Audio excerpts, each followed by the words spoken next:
ये जो क्वेश्चंस हैं इससे पहले वाले क्वेश्चंस में हम जनरल सॉल्यूशंस फाइंड करते थे। अब इस क्वेश्चन में हम पर्टिकुलर सॉल्यूशन फाइंड करेंगे और इस पर्टिकुलर सॉल्यूशन के लिए क्वेश्चन में कंडीशन गिवन होगा और इसको इनिशियल कंडीशन कहते हैं। और यहाँ पे गिवन है कि find particular solution. Question number 10 से लेकर 19 तक सबके लिए यही स्टेटमेंट है कि पर्टिकुलर सॉल्यूशन फाइंड करें और जहां पे भी एल आ जाए या आर आ जाए या बी आ जाए ये कॉन्स्टेंट्स होंगे। ये तीन आप कांस्टेंट कंसीडर करेंगे। ये क्वेश्चन में गिवन है कि जहां एल आ जाए या आर आ जाए या बी आ जाए ये आपके कांस्टेंट्स होंगे। इसके अलावा कोई भी आपका कांस्टेंट नहीं होगा। ये तीन वैल्यूज अगर आ जाए तो ये कांस्टेंट कंसीडर करेंगे आप। तो इसके बाद ये जो कंडीशन गिवन है, अब देखिए इक्वेशन भी है। इससे पहले सिर्फ यहां तक इक्वेशन होता था, अब इक्वेशन भी है और साथ में ये कंडीशन भी है।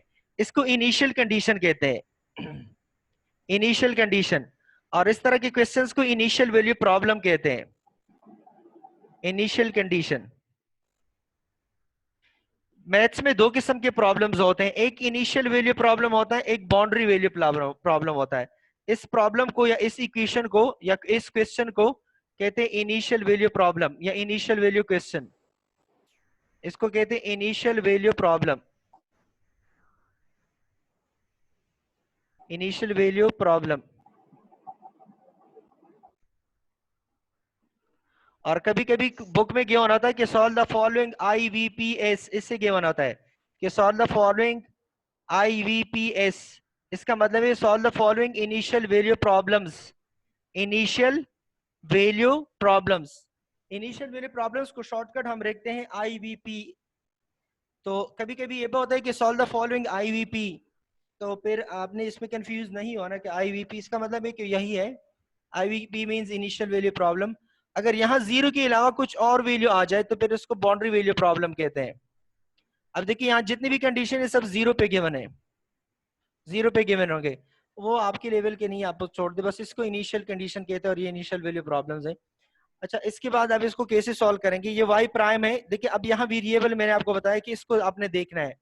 यहाँ पे वेरिएबल है x, तो y प्राइम की जगह क्या लिखेंगे, dy अपॉन dx लिखेंगे प्लस 4x। ये 4x यहाँ शिफ्ट करें, माइनस 4x हो जाएगा। प्रोसेस उसी तरह है एज इट इज जैसा कि इससे पहले हमने किया है। आप इनको जो है सेपरेबल वेरिएबल मेथड से सॉल्व करें, इसको सेपरेट करें।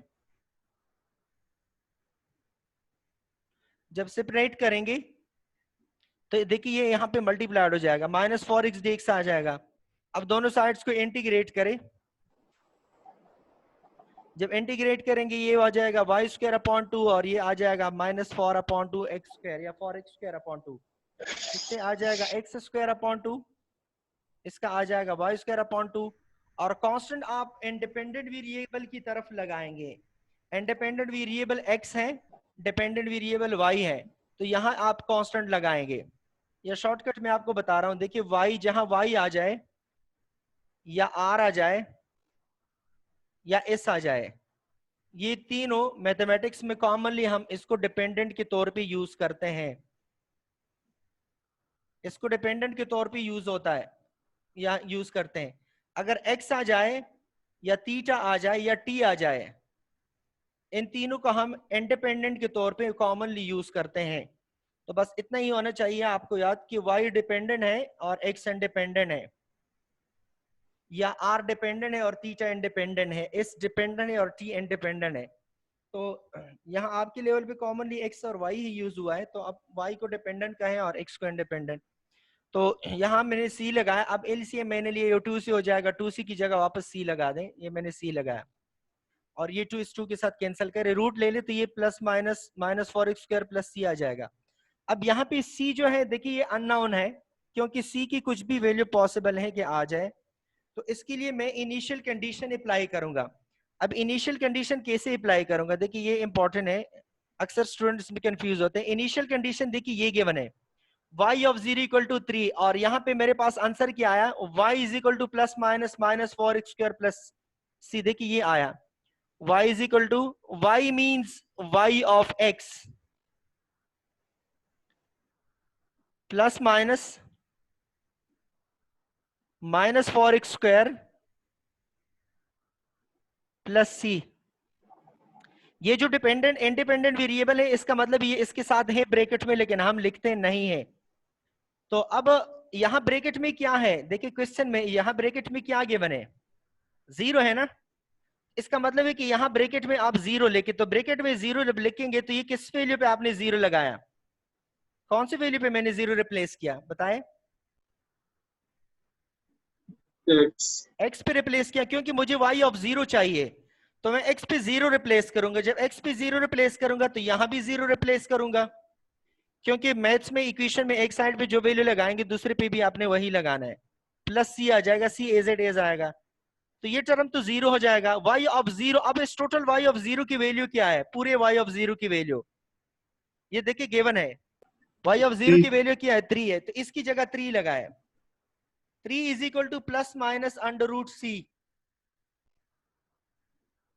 अब दोनों साइड पे जब स्क्वायर लेंगे तो c की वैल्यू क्या आ जाएगी, ये c हो जाएगा, और 3 पे स्क्वायर ले ले 9, c की वैल्यू मैंने फाइंड की ना 9। अब ये 9 जो है, ये 9 वापस यहां लगा दें इसी c की जगह, तो ये आपका पर्टिकुलर सोल्यूशन हो जाएगा। मतलब पर्टिकुलर सोल्यूशन आपका ये आ जाएगा, प्लस माइनस -4x² और प्लस c की जगह लिख ले +9, क्योंकि मैंने फाइंड किया। अब देखिए c अननोन नहीं है, c की स्पेसिफिक वैल्यू है, और वो वैल्यू क्या है, वो 9 है, वो मैंने फाइंड कर दिया। तो अब ये आपका जनरल सॉल्यूशन है, ये जनरल है, और ये आपका पर्टिकुलर सॉल्यूशन है। तो दो सॉल्यूशंस हो गए, पहले जनरल फाइंड करेंगे, फिर उसके बाद इनिशियल कंडीशन अप्लाई करेंगे, और आप फिर पर्टिकुलर सॉल्यूशन फाइंड करेंगे। तो ये तरीकेकार है पर्टिकुलर सॉल्यूशन का। अब देखिए यहाँ पे नीचे मैंने ये फाइंड भी किया है, इसमें मैं कंडीशन अप्लाई कर रहा हूं, क्योंकि कंडीशन में given y of 0 equal to 3, तो मैं यहाँ x की जगह 0 लगाऊंगा। इस y का मतलब है y ऑफ x। देखिए फॉर एग्जांपल मैं लिख लूं, इससे पहले मैं एक पॉइंट एक्सप्लेन करूं, आपने मुझे जवाब देना है। अगर मैं लिख लूं if x equal to x² + 5, तो इस if का क्या मतलब है, इस if का क्या मतलब है,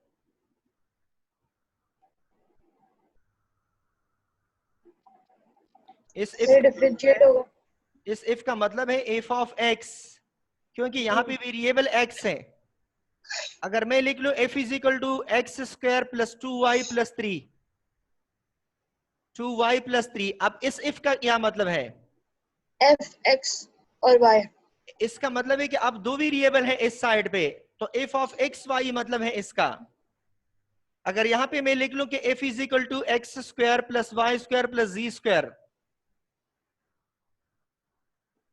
अब इस if का क्या मतलब है, इसका मतलब है कि f of x y z, मतलब लेफ्ट साइड पे राइट साइड पे जितनी वेरिएबल्स होंगे वो ब्रैकेट में आप लिख सकते हैं लेफ्ट साइड पे, या विदाउट ब्रैकेट भी अगर आप लिख ले, इन दोनों का एक ही मतलब है।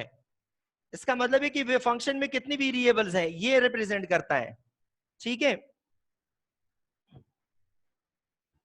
तो इसी तरह ये भी है। अब देखिए यहाँ पे y है और यहाँ इस साइड पे x है, तो इसका मतलब है y के साथ यहाँ पे x है ब्रैकेट में, क्योंकि यहाँ पे वेरिएबल x है।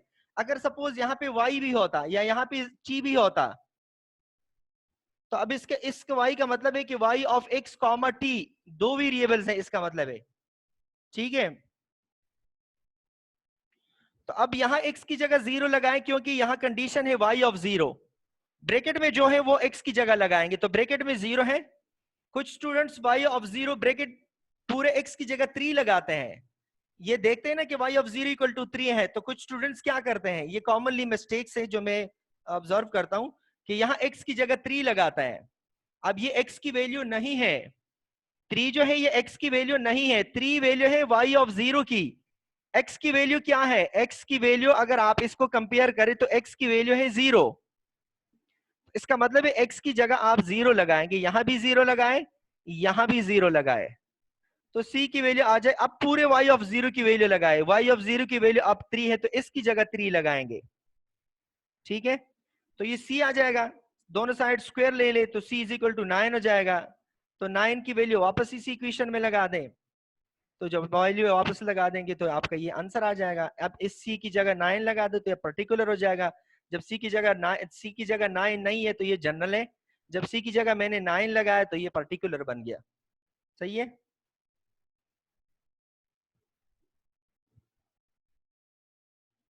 ठीक है सर। अच्छा, इसी तरह से ये दूसरा एक क्वेश्चन है।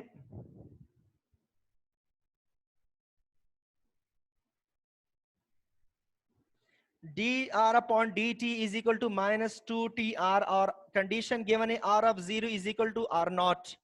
ये स्मॉल 0 है r naught और ये r of 0 है। तो पहले इसको सॉल्व करें, क्रॉस मल्टीप्लाई करें, वेरिएबल्स को सेपरेट करें, मतलब r एक तरफ ले जाए, t दूसरी तरफ ले जाए, तो dr upon dt हो जाएगा, ये हो जाएगा। अब दोनों साइड को इंटीग्रेट करें, ये dr upon dr और ये 2 बाहर आ जाएगा क्योंकि कांस्टेंट है, t dt आएगा। अब 1 अपॉन आर की इंटीग्रेशन तो आपको पता है, ये एल एन आर हो जाएगा और ये टी स्क्वायर अपॉन 2 हो जाएगा पर एनी कांस्टेंट, 2 2 कैंसिल हो जाएगा। तो एल एन आर की वैल्यू है, एल एन आर की वैल्यू है एल एन आर की वैल्यू है माइनस टी स्क्वायर प्लस सी। अच्छा, अब ये लॉग के कुछ रूल्स हैं। रूल्स ये है कि जब भी एक साइड पे y log आ जाए, दूसरे साइड सिंपल फंक्शन है, जैसा कि यहाँ पे log है, ये सिंपल फंक्शन है, तो यहां से जब आप log कैंसिल करेंगे तो ये e की पावर में जाएगा, ये रूल है। अगर मैं लिख लूं कि y is equal to L N Y is equal to suppose 3 लिख लूं, तो अगर मैं यहां से ये y cancel L N cancel करूंगा तो ये हो जाएगा y इज इक्वल टू, ये पावर में जाएगा, e पावर 3 बनेगा। लेफ्ट साइड राइट साइड पे जो भी वैल्यू है पूरा पावर में जाएगा, जितनी भी वैल्यूज है। तो देखिए यहाँ पे एल एन है और इस साइड पे माइनस टी स्क्वायर प्लस सी है, यहां से जब एल एन कैंसिल होगा ये आर हो जाएगा। अब ये टी स्क्वायर प्लस सी पूरा एक्सपोनेंशियल में जाएगा, ये रूल है, ये एक्सपोनेंशियल में जाएगा। समझ आ गई ये बात?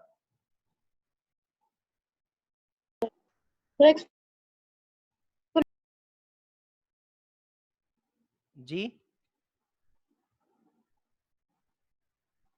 जी जी बताएं, आपकी आवाज नहीं आ रही निदा, बताएं।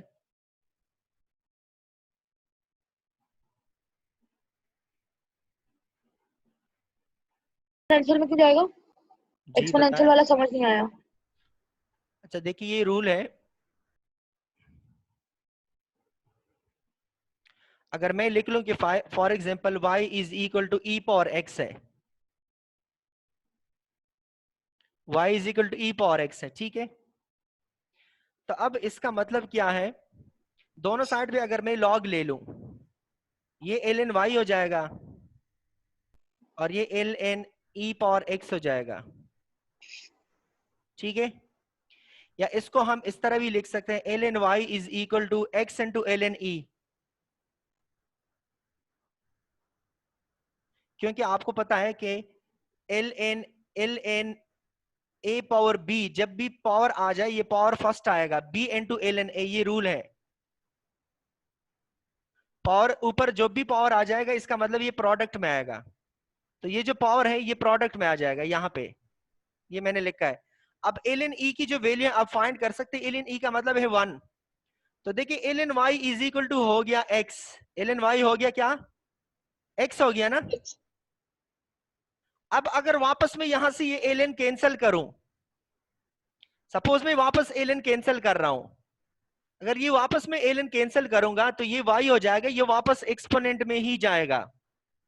तो देखिए इससे वापस यही आ रहा है, तो दोनों एक ही अपोजिट है एक दूसरे का। अगर आप एल एन लेंगे तो ई कैंसिल हो जाएगा, अगर एक साइड पे एल एन है दूसरे साइड सिंपल फंक्शन है, एल एन कैंसिल करेंगे तो दूसरे साइड पे एक्सपोनेंशियल में जाएगा। अगर फॉर एग्जांपल मैं यहाँ पे एक एग्जांपल लिख रहा हूं, सपोज मैं लिख रहा हूं कि L N Y is equal to X square plus 5 है, ठीक है। यहां से जब एल एन कैंसिल होगा तो ये सिर्फ हो जाएगा y, और इस साइड पे जो भी पावर है ये एक्सपोनेंट में जाएगा, e पावर, ये हो जाएगा एक्स स्क्वायर प्लस 5, ये आ जाएगा। अब अगर इसको मैं दोबारा सॉल्व करूं तो वापस यही ऊपर वाला क्वेश्चन आएगा, तो इसका मतलब है कि एक साइड से जब एल एन कैंसिल होगा तो दूसरा साइड एक्सपोनेंशियल में जाएगा। समझ आ गई ये बात? जी सर। क्लियर है? जी सर। अच्छा तो ये देखिए ये एक्सपोनेंशियल, ये माइनस टी स्क्वायर प्लस सी एक्सपोनेंट में आया। अब यहाँ पे ये तो आपका एक आंसर हो गया, ये आपका जनरल सॉल्यूशन हो गया, ये जनरल हो गया।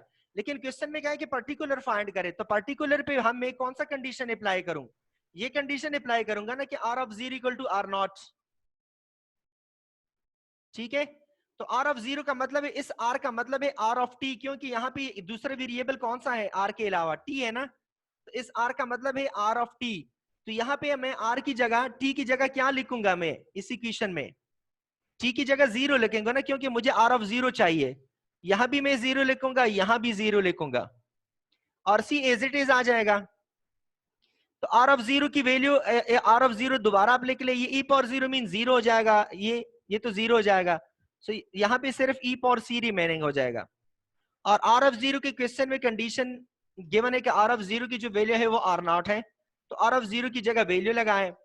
आर ऑफ जीरो की वैल्यू क्या है? R nought. देखिए ये मैंने लगा दी ये पे वैल्यू, आर ऑफ जीरो की जगह मैंने आर नॉट लगाई, क्योंकि ये क्वेश्चन में गिवन है। और ई पावर सी है, तो अब ये R naught equal to E power सी।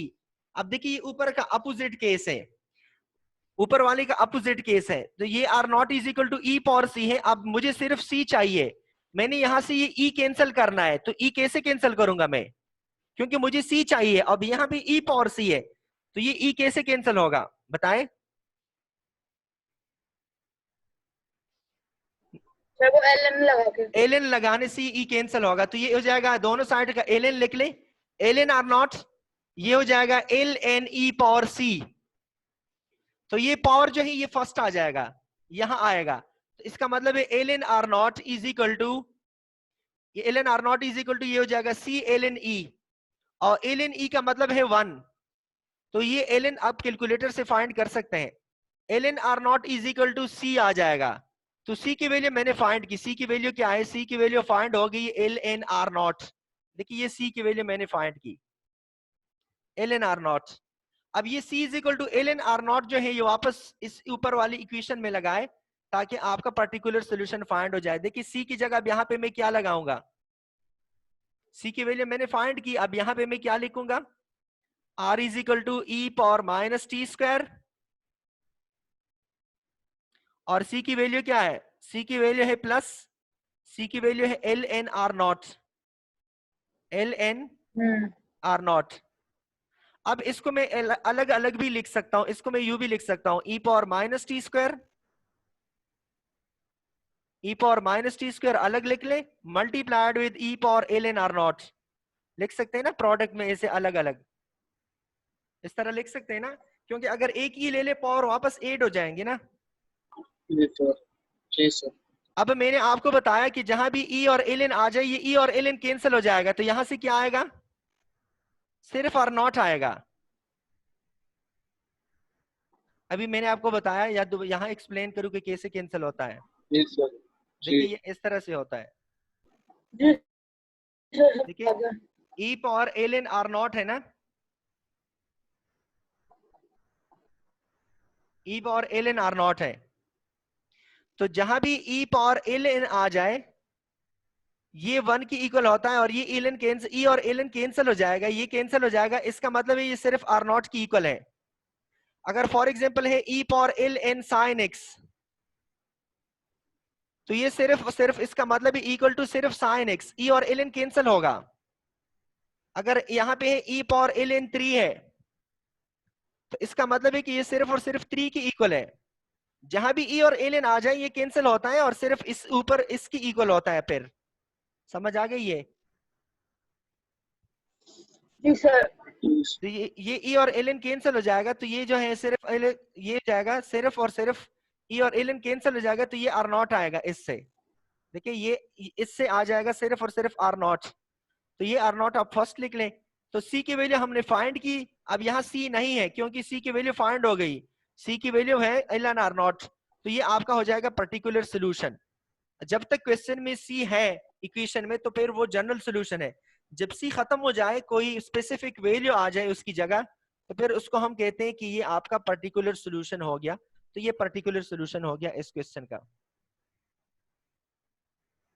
सही है? ठीक है सर।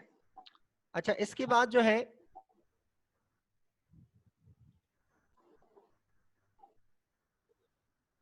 ये मैंने एक क्वेश्चन उठाया है और इससे पहले स्टेटमेंट में गिवन था। वो स्टेटमेंट में क्या गिवन था, कौन कौन से कांस्टेंट थे जो क्वेश्चन में इन्होंने कहा था कि कांस्टेंट है ये नंबर्स, उनमें अब इसमें कौन कौन से कांस्टेंट है, क्योंकि क्वेश्चन में ऑलरेडी कहा था पहले से इसमें एल कांस्टेंट है और आर कांस्टेंट है। सर वहीं तक कर ले, वो बहुत है आज के लिए।